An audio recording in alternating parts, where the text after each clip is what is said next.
Authorities are inspecting rice prices and supply as they check compliance with the price cap on imported rice. For the latest, let's go live to our mobile journalist Fatima Baduria in Quezon City. Fatima, go ahead.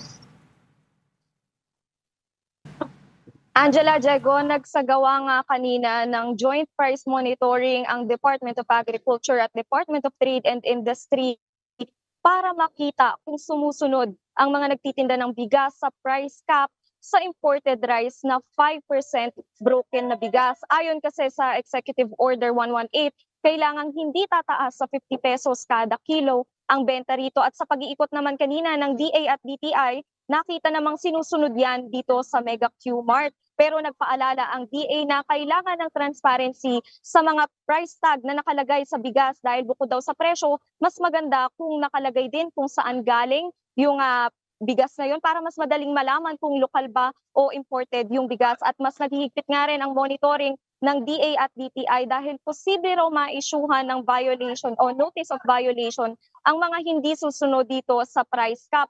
At pagka nga hindi sumunod ayon sa kanila ay pwedeng mauwi sa pagkakakulong ng 1 to 10 years o pagbumulta o ng 5,000 to 1 million pesos. Depende raw yan dun sa nagawa nila.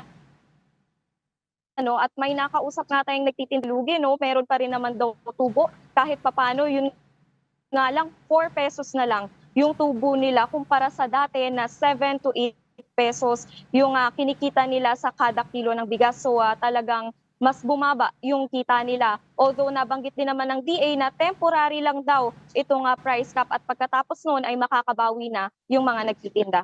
Angela. Alright, thank you so much, Mobile Journal, Fatima Baduria.